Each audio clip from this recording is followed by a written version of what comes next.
സുഹൃത്തുക്കളെ, കഴിഞ്ഞ ദിവസം ഞാൻ ഇപ്പോൾ ചെയ്യുന്ന വൈറ്റ് സ്വാൻ ചാനലിൽ ഒരു സ്റ്റോറി ചെയ്തിരുന്നു. അതിലൊരു ഖേദപ്രകടനം നടത്താൻ വേണ്ടിയിട്ടാണ് ഇപ്പോൾ പ്രേക്ഷകരുടെ മുമ്പിൽ എത്തിയിരിക്കുന്നത്. കഴിഞ്ഞ ദിവസം പാലക്കാട് ജില്ലയിലെ CPM-നകത്തെ പുതിയ സംഭവ വികാസങ്ങളുമായി ബന്ധപ്പെട്ട് സഖാവ് PK ശശിയേട്ടനുമായും അതേപോലെ തന്നെ ജില്ലാ സെക്രട്ടറി EM സുരേഷ് ബാബു ചേട്ടനുമായിട്ടും ബന്ധപ്പെട്ട ചില കാര്യങ്ങളും പരാമർശങ്ങളും ഞാൻ നടത്തിയിരുന്നു. ഞാനൊരു പക്ഷപാതിത്വം പിടിച്ചിട്ടില്ല. പക്ഷേ അത് ചില തെറ്റിദ്ധാരണകൾക്കിടയാക്കി പാലക്കാട് നിന്ന് നിരവധി CPM-ൻ്റെ സഖാക്കൾ എന്നെ വിളിച്ചിരുന്നു. ശശിയേട്ടനോ സുരേഷ് ബാബു ഏട്ടനോ എന്നെ വിളിക്കുമെന്ന് ഞാൻ പ്രതീക്ഷിച്ചിരുന്നു. പക്ഷേ രണ്ടുപേരും വിളിച്ചില്ല. അവർക്ക് അവരുടേതായ കാരണങ്ങളുണ്ടാവും. പക്ഷേ എനിക്ക് എൻ്റെ ബോധ്യങ്ങളിൽ നിന്നാണ് ഞാൻ പറഞ്ഞത്. ഞാൻ വളരെ ഇമ്പാർഷ്യലായിട്ടാണ് ഞാൻ കാര്യങ്ങൾ പറഞ്ഞത്. അവരാ സെൻസിൽ ഉൾക്കൊള്ളുമെന്ന് ഞാൻ പ്രതീക്ഷിക്കുകയാണ്. ശശിയേട്ടനുമായിട്ട് 3 വർഷത്തെ വളരെ അടുത്ത ദൃഢമായ ആത്മബന്ധമുണ്ട്. ഞാൻ അദ്ദേഹത്തിൻ്റെ വെൽവിഷറാണ്, അദ്ദേഹം എൻ്റെ ഒരു വെൽവിഷറാണ് എന്ന കാര്യത്തിൽ എനിക്ക് സംശയമൊന്നുമില്ല. പലപ്പോഴും എൻ്റെ ആരോഗ്യ കാര്യങ്ങൾ ബാക്കിയുള്ളതൊക്കെ സംസാരിക്കുന്ന ആളാണ്. സുരേഷ് ബാബു ഏട്ടൻ പാർട്ടി ജില്ലാ സെക്രട്ടറി എന്ന രീതിയിലാണെങ്കിലും, ഞാൻ മലപ്പുറത്തുകാരനാണെങ്കിലും ഇവർ രണ്ടുപേരും പാലക്കാട്ടുകാരാണെങ്കിലും, ശശിയേട്ടൻ മുൻ MLA ആണ്, ഷൊർണൂർ KTDCയുടെ ചെയർമാനായിരുന്നു. ആ സമയത്തൊക്കെ എന്നോട് വളരെ ആത്മബന്ധം വെച്ച് പുലർത്തിയിട്ടുണ്ട്. സുരേഷ് ബാബു ഏട്ടൻ ജില്ലാ സെക്രട്ടറിയാണ്, ഒരു ജില്ലയിലെ CPM-ൻ്റെ, അതോടൊപ്പം സംസ്ഥാന കമ്മിറ്റി മെമ്പറാണ്. അദ്ദേഹവും വലുപ്പ ചെറുപ്പമില്ലാതെ എന്നോട് ഉപദേശിക്കുകയും കാര്യങ്ങളിൽ എതിർപ്പ് പറയുകയും ഒക്കെ ചെയ്തിരുന്നു. രണ്ടുപേരും അങ്ങനെയാണ് ഇടപെട്ടിട്ടുള്ളത്. അവർക്കിടയിലെ പ്രശ്നം എന്താണെന്ന് എനിക്കറിയില്ല. പക്ഷേ എന്നാലും എനിക്കറിയാവുന്ന കാര്യങ്ങൾ ഞാൻ പറഞ്ഞു. സുരേഷ് ബാബു ഏട്ടനായിട്ട് കഴിഞ്ഞ 8 മാസമായി വളരെ അടുത്ത ബന്ധമുണ്ട്. ശശിയേട്ടനുമായി 3 വർഷത്തിലേറെ ആയിട്ടുള്ള വളരെ അടുത്ത ബന്ധമുണ്ട്. അതൊരിക്കലും ദുരുപയോഗപ്പെടുത്താനോ സംഘടനാപരമായ വിഷയങ്ങളിലേക്ക്, ചർച്ചകളിലേക്ക് അധികം പോകാനോ ഞാൻ ശ്രമിച്ചിട്ടില്ല. ഞാൻ ഒരിക്കലും എനിക്കുള്ള ബന്ധങ്ങൾ ദുരുപയോഗപ്പെടുത്തുന്ന ആളല്ല. അവരും ഒരിക്കലും എന്നെയും ദുരുപയോഗപ്പെടുത്താൻ വന്നിട്ടില്ല. വളരെ പരസ്പര ബഹുമാനത്തോടെയുള്ള ഞാനൊരു പഴയ സഖാവാണ് എന്ന രീതിയിൽ ഒരു കോംറേഡ്ഷിപ്പ് നിലനിർത്തിക്കൊണ്ടാണ് അവർ സംസാരിച്ചിട്ടുള്ളത്. പാർട്ടിയിൽ നിന്ന് ഞാൻ അകന്നു പോയിട്ടുള്ളതിനെക്കുറിച്ചൊക്കെ സുരേഷ് ബാബു ഏട്ടൻ നിങ്ങളൊക്കെ തിരിച്ചു വരണം എന്ന രീതിയിൽ എന്നോട് സംസാരിച്ചിട്ടുണ്ട് എന്ന് മാത്രം. ഞാൻ കഴിഞ്ഞ ദിവസം ചെയ്തിട്ടുള്ള സ്റ്റോറിയുടെ കാണാൻ കഴിയുമോ എന്നുള്ളത് എനിക്കറിയില്ല. ഇതാണ് സ്റ്റോറി, ചാനലിനകത്ത് ഞാൻ ചെയ്തത് സ്റ്റോറി.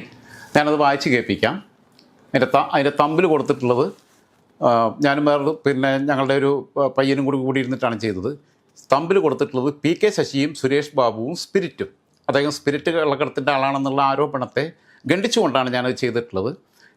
പക്ഷേ അതിൻ്റെ ടൈറ്റിൽ ഞാൻ കൊടുത്തത് PK ശശിയുടെ തീവ്രതയും സുരേഷ് ബാബുവിൻ്റെ പോക്സോയും എന്ന് പറഞ്ഞിട്ട്. ആ പോക്സോ ആണ് ഇപ്പോൾ പ്രശ്നമായിട്ടുള്ളത്. രണ്ടുപേരെക്കുറിച്ച് മോശമായ ഒരു പരാമർശങ്ങളും ഞാൻ നടത്തിയിട്ടില്ല. എൻ്റെ കാഴ്ചയിൽ, എൻ്റെ ചിന്തയിൽ എനിക്ക് ബോധ്യപ്പെട്ട കാര്യങ്ങൾ, എൻ്റെ ചെറിയ ബുദ്ധിയിൽ വന്ന കാര്യങ്ങൾ, അത് നിങ്ങളുമായി പങ്കുവെച്ചു എന്നുള്ളൂ. അതിൽ ചിലപ്പോൾ വസ്തുതാപരമായ പിഴവുകൾ വരാൻ സാധ്യതയുണ്ടൊക്കെയുണ്ട്. ആ തെറ്റ് പറ്റിക്കഴിഞ്ഞാൽ തിരുത്തുക എന്നുള്ളത്. ഇപ്പോൾ തെറ്റ് പറ്റിയിട്ടുണ്ട്, അതുകൊണ്ടാണ് തിരുത്തുന്നത്. ഞാൻ അതിൻ്റെ കൊടുത്തിട്ടുള്ള ഡിസ്ക്രിപ്ഷൻ ഇങ്ങനെയാണ്: വ്യക്തിപരമായ എൻ്റെ അനുഭവത്തിൽ PK ശശിയും EN സുരേഷ് ബാബുവും വളരെ മാന്യമായാണ് പെരുമാറിയിട്ടുള്ളത്. സുരേഷ് ബാബു ഏട്ടൻ്റെ വീടും സാഹചര്യവും കണ്ട ഒരാൾ എന്ന നിലയിൽ സ്പിരിറ്റ് ലോബിയുമായുള്ള ബന്ധമെന്ന ശശിയേട്ടൻ്റെ ആരോപണം വിശ്വസിക്കാൻ ബുദ്ധിമുട്ടുണ്ട്. രണ്ടുപേരും അടിത്തട്ടിൽ നിന്ന് പടപൊരുതി രാഷ്ട്രീയ പ്രവർത്തനം ആരംഭിച്ചു വന്ന സഖാക്കളാണ്. സുരേഷ് ബാബു രാഷ്ട്രീയ പ്രവർത്തനത്തിനു വേണ്ടി സർക്കാർ ജോലി ഉപേക്ഷിച്ച വ്യക്തിയാണ്. സുരേഷ് ബാബുവിനെതിരായ പോക്സോ കേസിൻ്റെ യാഥാർത്ഥ്യം ഇതാണ്. അവിടെ വീണ്ടും പോക്സോ ആവർത്തിച്ചു വന്നു. പക്ഷേ അദ്ദേഹത്തിനെതിരായിട്ടുള്ള പോക്സോ കേസ് ഉണ്ടെങ്കിൽ തന്നെ അത് ഫാബ്രിക്കേറ്റഡ് ആണ് എന്നാണ് ഞാൻ പറയാൻ ശ്രമിച്ചിരുന്നത്. പക്ഷേ പോക്സോ കേസ് ആയിരുന്നില്ല എന്നത് പാലക്കാട് നിന്നുള്ള നിരവധി സഖാക്കൾ എന്നെ വിളിച്ച് പറഞ്ഞ് തിരുത്തണം എന്ന് അവരാവശ്യപ്പെട്ടില്ല. പക്ഷേ എൻ്റെ മനസാക്ഷിയെ ബോധ്യപ്പെടുത്താൻ, എന്നെ ബോധ്യപ്പെടുത്താൻ, എൻ്റെ വാക്കിൽ നിന്ന് വന്ന ഒരു വാക്ക് അദ്ദേഹത്തെ ഹർട്ട് ചെയ്തിട്ടുണ്ടെങ്കിൽ അതിൽ ഖേദം പ്രകടിപ്പിക്കാനാണ് ഞാൻ ഇപ്പോൾ ഇത് ചെയ്യുന്നത്. സംഘടനാ പ്രവർത്തനത്തിൽ താല്പര്യം കാണിക്കുന്ന സുരേഷ് ബാബു ജീവിതത്തിൽ ഇന്ന് വരെ ഒരു പഞ്ചായത്ത് തെരഞ്ഞെടുപ്പിൽ പോലും മത്സരിച്ചിട്ടില്ല. കൂടെയുള്ള സഖാക്കളോടും നാട്ടുകാരോടും വലിപ്പ ചെറുപ്പമില്ലാതെ ഒരു സാധാരണക്കാരനെ പോലെ പെരുമാറുന്ന ആളാണ് സഖാവ് സുരേഷ് ബാബു എന്നതിൽ ഞാൻ നേർസാക്ഷിയാണ്, അനുഭവമാണ്.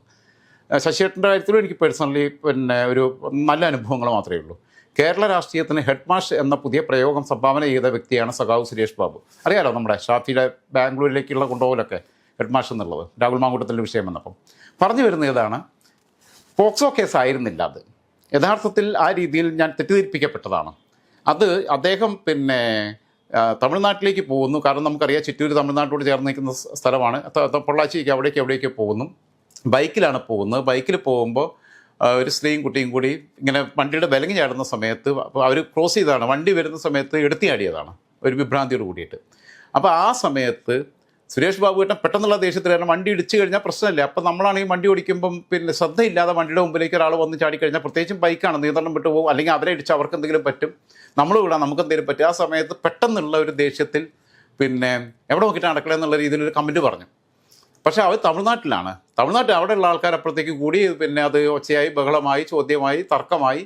അത് കഴിഞ്ഞപ്പോൾ പോലീസിനടുത്ത് കേസ് കൊടുത്തപ്പോൾ ഇവർ ഈവ് ടീസിങ്ങിന്, അത് നമുക്കറിയാം. നമ്മളൊരു സ്ത്രീയെ 10 മിനിറ്റ് നേരം അല്ല 10 സെക്കൻഡ് നോക്കിയാൽ തന്നെ കേസാണെന്നാണ് പറയുന്നത്. അപ്പോൾ അങ്ങനെയുള്ള രീതിയിൽ ഒരു വകുപ്പിട്ട് കേസെടുത്തു എന്ന് മാത്രമേ ഉള്ളൂ. ആ കേസ് പിന്നീട് തള്ളിപ്പോവുകയും ചെയ്തു. ഒരു വസ്തുതയില്ല, കടമ്പില്ല എന്ന് അന്വേഷണ ഉദ്യോഗസ്ഥർ കണ്ടെത്തിയതിൻ്റെ ഭാഗമായിട്ട് മറ്റവർക്കും കൺവിൻസ്ഡായി. കാരണം നിങ്ങൾ അപകടത്തിൽ ചാടാതിരിക്കാനാണല്ലോ എന്ന രീതിയിൽ ബോധ്യപ്പെടുത്തിയ കേസ് തീർന്നാണ്. എൻ്റെ FIR വരെ ഞാൻ കണ്ടു. അതൊന്നും ഇപ്പം നിങ്ങളെ മുമ്പിൽ കാണിച്ചു തരാനുള്ള സംവിധാനം ഇല്ല.